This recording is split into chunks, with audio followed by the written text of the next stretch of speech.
जय श्री राधे कृष्णा मित्रों, आप सभी को कार्तिक कृष्ण पक्ष चतुर्दशी तिथि अर्थात छोटी दिवाली की बहुत बहुत शुभकामनाएं।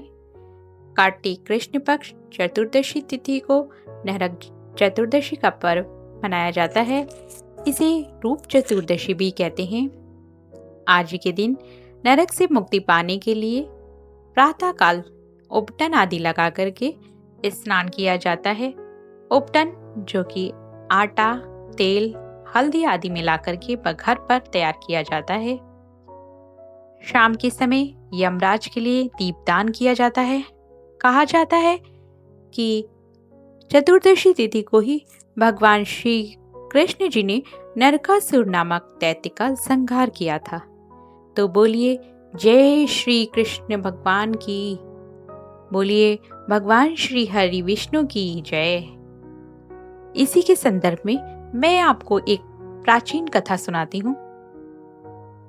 प्राचीन समय में रंतिदेव नाम का राजा था। वह पहले जन्म में धर्मात्मा दानी था। उसकी पूर्वकृत कर्मों से इस जन्म में भी राजा ने अपार दान आदि देकर सत्य कार्य किए। जब उसका अंत समय आया तब यमराज के दूत उन्हें लेने आए। बार बार राजा को लाल लाल आंखें दिखाकर वे कह रहे थे, राजन नर्क में चलो, तुम्हें वहीं चलना पड़ेगा। इस पर राजा बहुत घबराया और नरक में चलने का कारण पूछा। तो यम के दूतों ने कहा, राजन आपने जो कुछ दान पुण्य किया है उसे तो अखिल विश्व जानता है, किंतु पाप को केवल भगवान और धर्मराज जी ही जानते हैं। राजा बोला, उस पाप को मुझे भी बताओ जिससे कि मैं उसका निवारण कर सकूं। यमदूत बोले, एक बार आपके द्वार से एक भूख व्याकुल ब्राह्मण लौट गया था। इसी अपराध के वश तुम्हें नरक में जाना पड़ेगा। यह सुन राजा ने यमदूतों से विनती की कि मेरी मृत्यु से पहले मेरी आयु को 1 वर्ष बढ़ा दी जाए।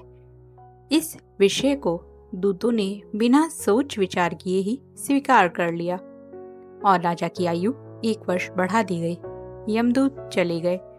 राजा ने ऋषियों के पास जाकर इस पाप से मुक्ति का उपाय पूछा।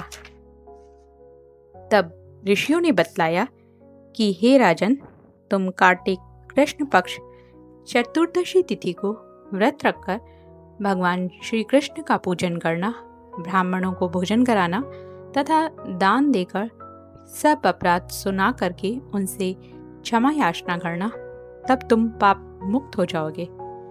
कार्तिक कृष्ण पक्ष चतुर्दशी आने पर राजा ने नियम पूर्वक व्रत रहा और अंत में विष्णु लोक को प्राप्त हुआ। बोलिए लक्ष्मी नारायण की जय। इसी संदर्भ में एक रूप चतुर्दशी से जुड़ी हुई एक प्राचीन कथा मैं आपको और सुनाना चाहूँगी। एक समय भारतवर्ष में हिरण्यगर्भ नामक नगर में एक योगी राज रहते थे। उन्होंने अपने मन को एकाग्र करके भगवान में लीन होना चाहा, अतः उन्होंने समाधि लगा ली। समाधि लगाए कुछ ही दिन बीते थे कि उनके शरीर में कीड़े पड़ गए। बालों में छोटे छोटे कीड़े लग गए। आँखों के रों और भौं पर जुएं जम गए। यह दशा उन योगीराज की हो गई कि योगीराज बहुत दुखी रहने लग गए। इतने में ही वहाँ पर नारद जी घूमते हुए वीणा और करताल बजाते हुए आ गए।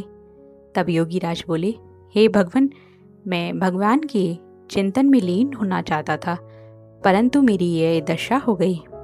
तब नारद जी बोले, हे योगीराज, तुम चिंतन करना चाहते हो परंतु देह आचार का पालन नहीं जानते, इसीलिए तुम्हारी यह दशा हुई है।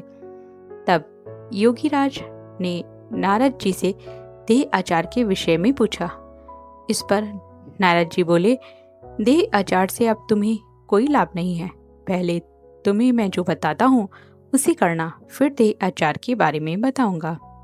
थोड़ा रुककर नारद जी ने कहा, इस प्रकार जब कार्तिक कृष्ण पक्ष की चतुर्दशी आवे तो तुम उस दिन व्रत रख करके भगवान जी की पूजा ध्यान से करना। ऐसा करने से तुम्हारा शरीर पहले जैसा ही स्वस्थ और रूपवान हो जाएगा। योगीराज ने ऐसा ही किया और उनका शरीर पहले जैसा ही हो गया। उसी दिन से इसको रूप चतुर्दशी के रूप में भी मनाते हैं। इसे रूप चतुर्दशी भी कहते हैं। बोलिए भगवान हरि विष्णु की जय, माँ लक्ष्मी की जय।